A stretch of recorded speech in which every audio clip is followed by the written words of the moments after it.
కేంద్ర ప్రభుత్వం బ్యాంకులు తీసుకుంటున్న తలాతోకాలేని నిర్ణయాలతో సామాన్యులు విసిగిపోతున్నారు.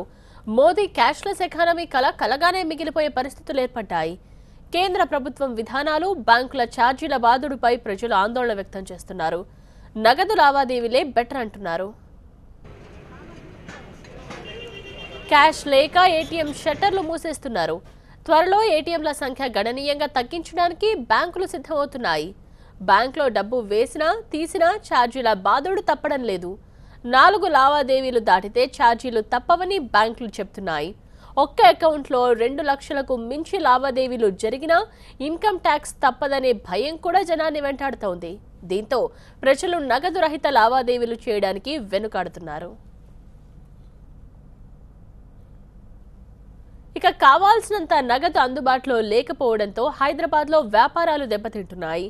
బేగం బజార్లో ఎప్పుడూ ఇసుక వేస్తే రాలనంత జనం ఉండేవారు. నగదు అందుబాటులో లేక వ్యాపారులు డిజిటల్ లావాదేవీల వైపు మొగ్గు చూపకపోవడంతో కొనుగోళ్లు జరగడం లేదు. బేగం బజార్లో 50% బిజినెస్ పడిపోయింది.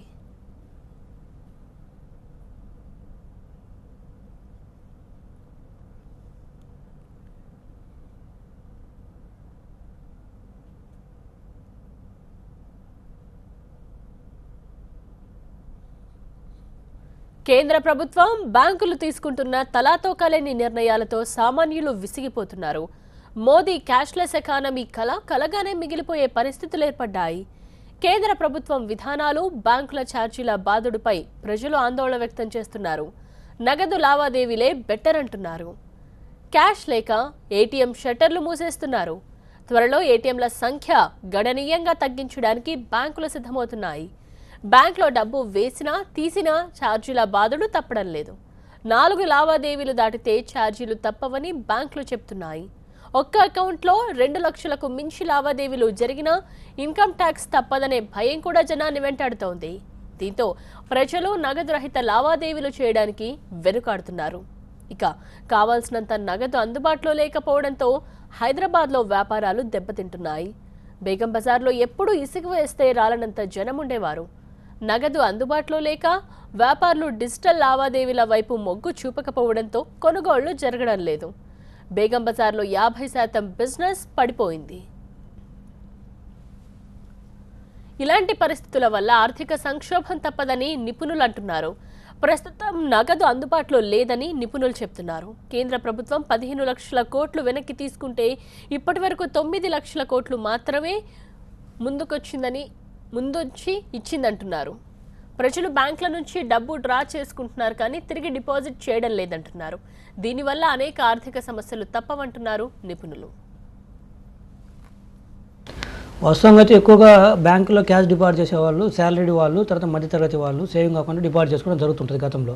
కాకపోతే ఈ డిమానిటైజేషన్ నేపథ్యంలో ఏమైందంటే ఈ క్యాష్ ఎవరైతే క్యాష్ ఉంటుందో వాళ్ళందరికీ నోటీసులు రావటము, క్యాష్ డిపాజిట్లు ఉన్నంత మాత్రం అదేదో ట్యాక్స్ బ్లాక్ మనీ అనుకోవటము, డిపార్ట్మెంట్ ఆ రకమైన నోషన్ క్రియేట్ చేయడం ఒకే ఆస్పెక్ట్ అయితే, రెండో ఆస్పెక్ట్ వచ్చేసరికి బ్యాంకర్స్ ఛార్జీలు వేస్తామంటమాట. అంటే మొత్తం 4 ట్రాన్సాక్షన్లు దాటితే అది విత్డ్రాలు కావచ్చు, డిపాజిట్స్ కావచ్చు.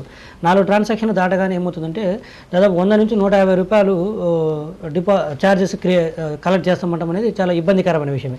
ఏంటంటే ఈరోజు చూసినట్లయితే ఎంప్లాయీస్ కానీ మధ్యతరగతి వాళ్ళు ఎంత హార్డ్లీ ఒక 40,000 50,000 రూపాయలు పర్ హెడ్కి డిపాజిట్లు ఉంటాయి, మొత్తం ఓవరాల్ ఉంటాయి. దాన్ని ఏంటంటే వాళ్ళ అవసరాల నిమిత్తం ఒక నెలలో ఒకసారి 10 సార్లు 15 సార్లు కూడా డ్రా చేసుకోవడం జరుగుతుంటుంది. వాళ్ళు 4,000 రూపాయలు 5,000 3,000 రూపాయలు అట్లా. అదేవిధంగా అవసరం లేదన్నప్పుడు ఏదైనా క్యాష్ వస్తే డిపాజిట్ చేసుకుంటాం. కానీ 4 ట్రాన్సాక్షన్లు దాటగానే 100 నుంచి 150 రూపాయల మధ్యలో ఈ ఛార్జెస్ వేసినట్లయితే దాదాపు దాంట్లోనే చాలా అమౌంట్ పోవడం జరుగుతుంది. సో ఆ నేపథ్యం ఒకటి. అందుకని చెప్పేసి వాళ్ళ అకౌంట్కి శాలరీ రూపంలో కానీ ఏదైనా క్యాష్ రాగానే మొత్తం విత్డ్రా చేసి పెట్టుకుని ఇంట్లో పెట్టుకుని వాడుకోవడం జరుగుతుంది. సో విత్డ్రాల్సే ఉంటుంది కానీ ఇంకా బ్యాంక్కి అనేది క్యాష్ డిపాజిట్ జరగలేదు. అది సెకండ్ ఆస్పెక్ట్. థర్డ్ ఆస్పెక్ట్ ఏంటంటే ఈ మధ్య రీసెంట్గా వచ్చిన రూల్స్ ఏంది, పాన్ నెంబర్కి మొత్తానికి ఆధార్ నెంబర్ లింక్ చేయమంటాము. ఆధార్ నెంబర్ లింక్ చేయడంతో ఏంటంటే వాళ్ళు జరిగిన ట్రాన్సాక్షన్ మొత్తము పాన్ నెంబర్తో ఇన్కమ్ ట్యాక్స్ డిపార్ట్మెంట్కి వెళ్ళటము, మళ్ళీ అక్కడి నుంచి నోటీసులు వస్తాయన్న భయం కూడా ఇళ్ళల్లో ఉందన్నమాట. సో ఇదంతా కూడా ఏంటంటే క్యాష్ బ్యాంకులో ఉండటం వల్లనే కదా మనకి అంత ప్రాబ్లము. అసలు క్యాషే బ్యాంకులో లేకపోతే మనం ఎక్కడ ట్రిగ్గర్ అవ్వము, డిపార్ట్మెంట్కి కానీ ఇంకొక వ్యక్తికి కానీ ఎక్కడ ట్రిగ్గర్ అవ్వము. సో బ్యాంక్ ఛార్జెస్ కూడా పడవు. సో ఈ నేపథ్యంలో ఏంటంటే to avoid all these things, వీటన్నిటిని అవాయిడ్ చేయడం కోసం అసలు క్యాష్ అనేది డిపాజిట్ చేయకుండా పోతున్నారు.